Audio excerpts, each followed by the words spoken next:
Whether you're just starting out or on your 1000th run of Soggy Cave, there's a lot you need to know about Mojang's top-down ARPG, Minecraft Dungeons. Hello explorers, it's Kodiak here, one half of the team behind Legion Gaming, and today I'm back with part 2 of everything I wish I knew sooner about Minecraft Dungeons.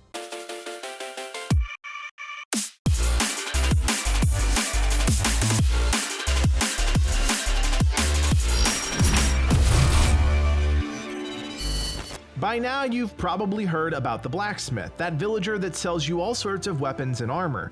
But there has been a ton of confusion since day one about how he works. I'll admit, I even got it wrong on occasion, so now I'm setting the record straight so that no one ever heads back to camp unprepared. The blacksmith sells players gear based on their current power level, but that power level only registers when they leave a level and head back to camp. Once you're at the camp, changing your gear around does nothing to improve your chances at higher gear from the blacksmith. So make sure before you leave any level that you wear the highest possible combination of gear. It may seem like an unnecessary burden, but it'll give you the best possible chance to climb the power level ladder and reach the endgame. I hate to say it, but at some point in your Minecraft Dungeons experience, you're going to need to speedrun, whether it be for loot or to track down secrets buried deep within a level. The key to a good speedrunning set is the gear. I personally run with the Ember robes, but recently I found a set of Shadow Walker gear with double cooldown enchantments. You can really make any set of armor work, but there is a magic combination.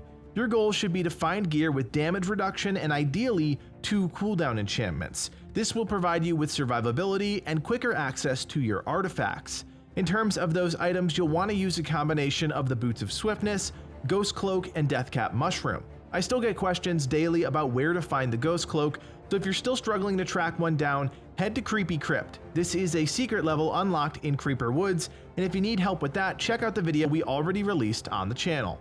With all your speedrunning gear acquired, you're ready to go, and this is where you need to switch gears and start thinking about your ultimate goal. Speedrunning is about making the most of your time, getting in and getting out as efficiently as possible. Gear can only take you so far, the rest is up to you.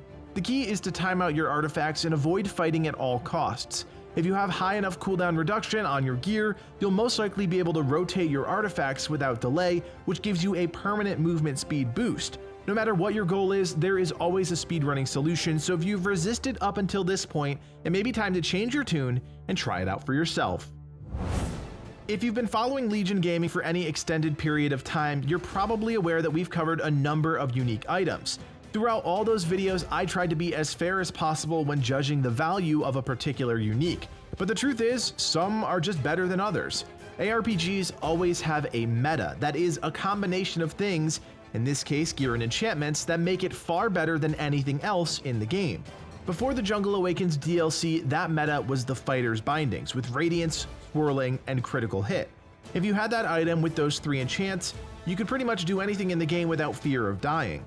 There are a number of offensive items that, in my opinion, are a cut above the rest. They include the Fighter's Bindings, the Whirlwind Axe, the Lightning Harp Crossbow, the Growing Staff, the Nightmare's Bite, the Cursed Axe, and the Harp Crossbow.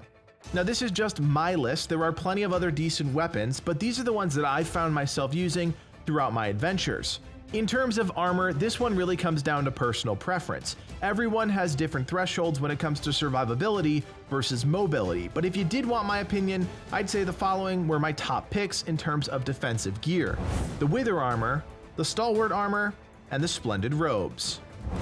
Since day one, I've seen people arguing about whether or not it's important to dive deep into the endgame before you start focusing on loot. I understand that some people just want to play the game to have fun, and that's perfectly fine.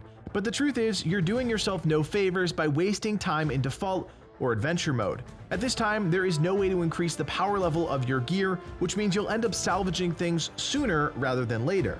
Minecraft Dungeons doesn't actually get harder in the higher difficulties. Sure, there are some more enemies packed into rooms, but other than that, there isn't anything special that separates default from apocalypse. It's one of those dirty secrets of the game that no one wants to talk about. Minecraft Dungeons just isn't that hard, and because things virtually stay the same with each difficulty level, your gear is really the only variable.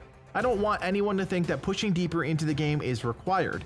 If you're having fun playing on default, then keep doing that. But if you really want to make the most out of your Minecraft Dungeons experience and get to the point where you're collecting gear that will stick with you for the long run, focus on reaching Apocalypse and getting to the hardest difficulty. I promise, it's not as challenging as you may think.